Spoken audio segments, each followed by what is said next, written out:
আজ জন্মাষ্টমী, ফলে সকলকে জন্মাষ্টমীর আন্তরিক শুভেচ্ছা। জয় শ্রীকৃষ্ণ। অত্যন্ত গুরুত্বপূর্ণ একটি বিষয় আজ আমরা এখানে আপনাদের সামনে এসেছি সর্বভারতীয় তৃণমূল কংগ্রেসের পক্ষ থেকে। সম্পূর্ণ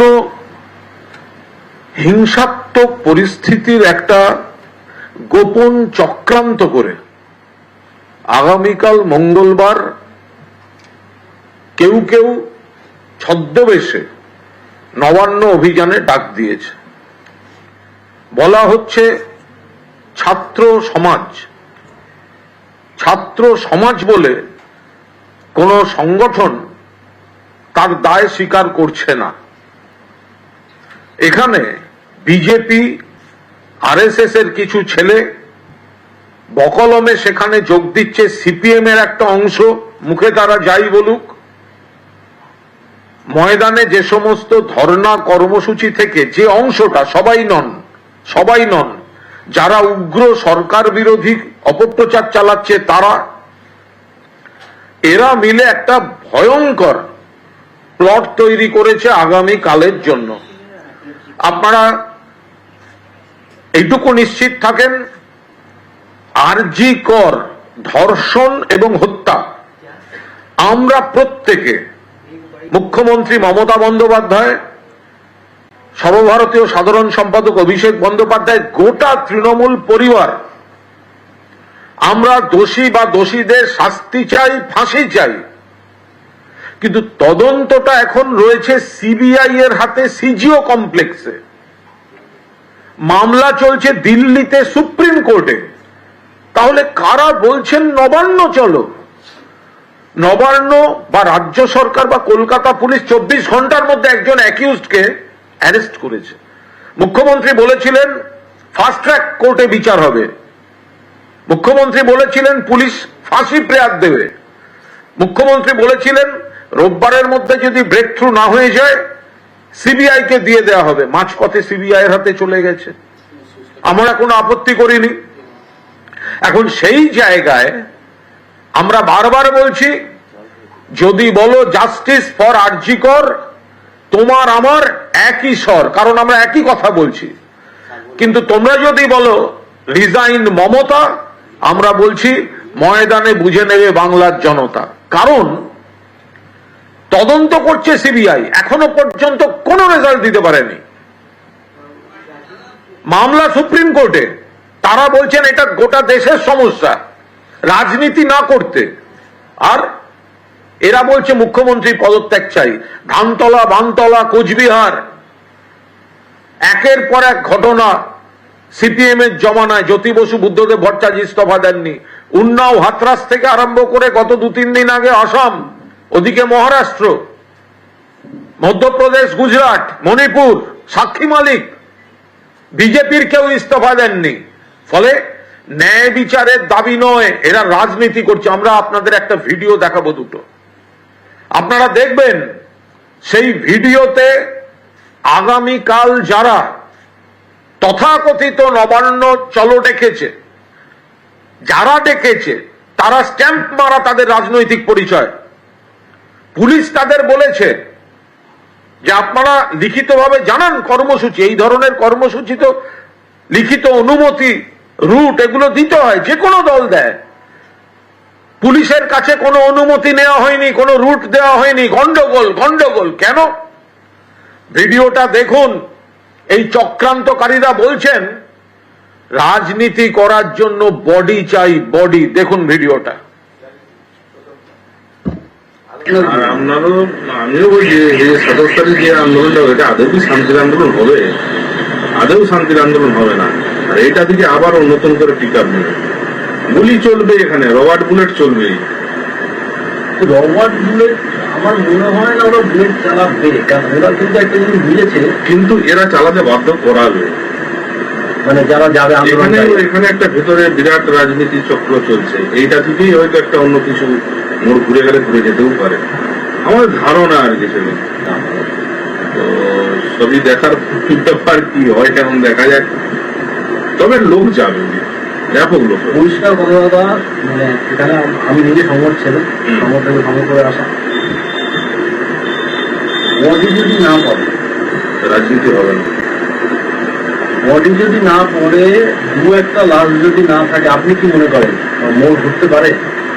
অবশ্যই, যদি না বডি না পড়ছে কোনোদিনও মনে করবে না, বডি পড়বে। এবার আমাদের ধারণা বডি ওখানে পড়বেই ছিল 27 তারিখ, 27 তারিখ। ওইটা না হলে ঘোরার চান্স না না, আমরা দ্বিতীয় ভিডিওটি দেখে নেব, তারপর একবারে আসছি। কি হবে? সুপ্রিম কোর্ট হাত দিয়েছে দাদা 27 তারিখ। যদি আপনি যেটা বললেন জঙ্গি আন্দোলন, ওটা যদি করতেই হবে, জঙ্গি না করতে হলে কিচ্ছু হবে, একটা দুটো বডি যদি না পড়ে কিচ্ছু হবে। আপনি লড়বেন কি এরপরে? ফার্দার ইস্যুটা কি হবে আপনার? আপনি তো ওখানে আন্দোলন করলেন, চলে আসেন, ফার্দার ইস্যুটা কি হবে? আমি তোমাকে মারবো, হ্যাঁ, এটা কিন্তু যত মেরে ফেললে কিন্তু আর আমরা ভয়টা কেটে যাবে। একদম মারবো করে যদি ছুটা এখন, হ্যাঁ, তাহলে কিন্তু কাজ। এখন হচ্ছে মানে পরিষ্কার কথা হচ্ছে যেটা, সেটা হচ্ছে আপনি যখনই দেখবেন লোকগুলো যে পুলিশের গুলিতে একটা বডি পড়ে যাচ্ছে। আজকে ধরো সিপিএম ফরওয়ার্ড ব্লক একসঙ্গে থেকে, ফরওয়ার্ড ব্লক হচ্ছে তোমার সিপিএম এর বিরুদ্ধে, বামফ্রন্টের বিরুদ্ধে গিয়ে কিন্তু তোমার হচ্ছে যে আন্দোলন করতে গিয়ে 5টা ডেড বডি 5 জনকে গুলি করছে, মনে পড়ছে? একদম। আমরা একাধিক সূত্র থেকে যে ভিডিও পেয়েছি, তাতে প্রথম কথা হচ্ছে কালকের নবান্ন অভিযান বেআইনি এবং অবৈধ। বেআইনি এবং অবৈধ কারণ কোন দায়িত্বশীল সংগঠন প্রশাসন পুলিশের কাছে অনুমতি দিয়ে মানে ইন্টিমেশন দিয়ে তারা এই কর্মসূচি করছে না। এটা সোশ্যাল মিডিয়া দিয়ে লোক খেপিয়ে হাওয়ায় গন্ডগোলের চেষ্টা হচ্ছে। আবার বলছি, তদন্ত সিজিওতে সিবিআই, মামলা সুপ্রিম কোর্টে দিল্লিতে, আর কলকাতায় নবান্ন চলো বলে রাজনৈতিক উদ্দেশ্য প্রণোদিত গদির রাজনীতি করা হচ্ছে। যারা নির্বাচনে বাংলার মানুষের দ্বারা প্রত্যাখ্যাত হয়েছে, তারা হিংসা করিয়ে সেন্ট্রাল গভর্নমেন্ট বা অন্য কোন শক্তিকে এখানে ইনভলভ করতে চাইছে। এই ভিডিওগুলি আমাদের হাতে এসছে, আইনত যেখানে যেখানে দেয়ার তার প্রসেস সেগুলো আমরা করে দেব। কিন্তু আমরা মানুষকে দেখাতে চাইছি যে আগামীকাল কিছু চক্র, তার মধ্যে বিজেপি, এবিভিপি, আরএসএস এর কিছু লোক যারা এগুলো প্রমোট করছে, এর মধ্যে সিপিএম মনোভাবাপন্ন কিছু আন্দোলনকারী গোষ্ঠী তার মধ্যে আছে, বঙ্গ বিরোধী কিছু অপশক্তি যারা এলোমেলো করে দিতে চাইছে জায়গাটা, তারা রয়েছে। এরা আমাদের আশঙ্কা, আমরা বারবার এটা পুলিশ প্রশাসনকে অনুরোধ করছি দেখতে, বাইরে রাজ্য থেকেও নির্দিষ্ট গ্রুপ করে করে কিছু লোক বাংলায় নাশকতার জন্য ঢোকানোর চেষ্টা হতে পারে। পুলিশের পোশাক পরে, পুলিশের ভুয়ো পোশাক এরা তৈরি করে নিজেরা কোনো গুলি চালানো বা এমন কোনো কিছু করা যাতে সরকার এবং পুলিশ সম্পর্কে ভুল ধারণা তৈরি হয়। সবচেয়ে বড় কথা, একটা গন্ডগোলের পরিস্থিতি তৈরি হয়। ফলে আমরা বলছি আগামী কালের এই কর্মসূচির ডাক বেআইনি, অবৈধ। এখানে যারা যাবেন, কাল পরীক্ষা রয়েছে, পরীক্ষার্থীদের যাতায়াত, শান্তিতে পরীক্ষা হতে দেওয়া, যারা ছাত্র সমাজ বলে ডাকেন, তারা পরীক্ষার দিনে এই অরাজকতা তৈরি করতে পারে? আদৌ হতে পারে কখনো? গোটাটাই শকুনের রাজনীতি হচ্ছে। এর একটা আইন দিকও আছে, সেটা নিয়ে বলছেন রাজ্যের মাননীয় মন্ত্রী চন্দ্রিমা ভট্টাচার্য। আমি বলে দিয়েছি একবার যে আমরা যা পেয়েছি, এখানে বিস্তারিত বলবো না, আমরা যা পেয়েছি বডি চাইছে এরা আইনত, বা যেখানে যেখানে এগুলো দেওয়ার আমরা সেগুলো যা যা পদক্ষেপ নেওয়ার সেটা দলের থেকে দলের নেতৃত্ব করে নেবেন। আমরা দেখতে পাচ্ছি এরা বডি চাইছে, বডি, শকুনের রাজনীতি করছে, শকুনের রাজনীতি। যদি সত্যি ন্যায় বিচারের দাবিতে কোনো মিছিল হয়, হতে পারে, যদি কোনো ন্যায় বিচারের দাবিতে মিছিল হয়, আমরাও তো বলছি উই ওয়ান্ট জাস্টিস। পশ্চিম রাজ্য কলকাতা পুলিশ 24 ঘন্টার মধ্যে ধরেছে। এতদিন ধরে সিবিআই কি করছে?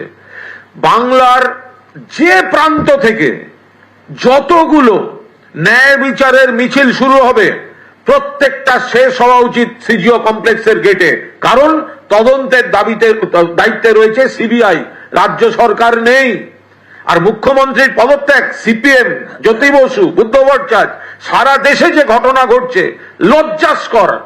দিনে 90টা ধর্ষণ, শ্লীলতাহানির ঘটনা সারা দেশে, সেখানে কেউ কোথাও পদত্যাগের কোনো প্রশ্ন নেই। আর এখানে আমরা ওখানে দেখব বসে বসে যে মমতা বন্দ্যোপাধ্যায় ভারতবর্ষের একমাত্র মহিলা মুখ্যমন্ত্রীকে আক্রমণ করে নবান্ন চলো বলা হচ্ছে। অবৈধ ডাক, বেআইনি ডাক, গন্ডগোল তৈরির জন্য ডাক, ডেড বডি চাই এরা আলোচনা করছে। এমন কিছু করতে হবে, ডেড বডি চাই, নইলে আমরা রাজনীতি করতে পারবো না। আমরা এর তীব্র বিরোধিতা করছি। সব রকম সতর্কতা থাকবে। এই অপশক্তির চক্রান্ত আমরা কোনো অবস্থায় সফল হতে দেব না। বিচারিতাটা এখানে বিজেপির একটা স্পষ্ট দ্বিচারিতা আছে। এটা দীর্ঘদিন ধরে পশ্চিমবঙ্গে কিভাবে অরাজকতা তৈরি করা যায়, গন্ডগোল করা যায়, এমনকি রামনবমীর মিছিলে অন্য রাজ্য থেকে রিভলভার হাতে লোক পাঠিয়ে এ রাজ্যে মিছিল করানো যায়, এসবগুলো হয়েছে। আপনারা দেখুন কিছুদিন আগে ঝাড়খণ্ডে সেখানে যে বিক্ষোভ হলো, সেখানে পুলিশের ব্যারিকেড ভেঙে বিজেপির লোকেরা গিয়ে পুলিশকে ইট পাথর এসব ছুঁড়ল। আবার যখন মহারাষ্ট্রের থানের বদলাপুরেতে দুটি আমাদের ঘরের মেয়েকে নির্যাতন, কুৎসিত ঘটনা হলো, তার জন্য যখন মানুষ প্রতিবাদে নামলেন, সেখানে পুলিশ বেধড়ক মারছে। শুধু তাই নয়, প্রায় 500 জন বিক্ষোভকারীর বিরুদ্ধে বিজেপি সরকার তারা এফআইআর দায়ের করলো, 70 জনকে গ্রেপ্তার করলো, নেট বন্ধ করে দিল, নেট। আর আমাদের এখানে কিন্তু নেট বন্ধ হয়নি। আর সেই তার সুযোগ নিয়ে এই রাজ্যের সৌজন্য, এই রাজ্যের উদারতা, এই রাজ্যের সহনশীলতা, এই রাজ্যের গণতন্ত্রের সুযোগ নিয়ে একের পর এক ফেক ভিডিও, ফেক অডিও, বিকৃত তথ্য, ভুয়ো খবর বারবার ছড়ানো হয়েছে। আমরা তার প্রতিবাদ করছি। কিন্তু বিজেপি শাসিত রাজ্যে আন্দোলনকারীদের উপর বেধড়ক মার, এফআইআর, অ্যারেস্ট, এখানে কিন্তু কোনো গণতান্ত্রিক নিয়ম মানা আন্দোলনের উপর কোনোভাবে সরকারের কোনো অ্যাকশন পশ্চিমবঙ্গে হয়নি। কিন্তু আগামীকাল যারা ডেকেছেন, আমাদের ছাত্র সংগঠন, আমাদের তরুণ নেতারা, তারাও তো ফেসবুকে পোস্ট করে দেখাচ্ছেন যে 2-3 জন ডাকছেন, তাদের একজনের বিরুদ্ধেই নারী নির্যাতনের অভিযোগ রয়েছে।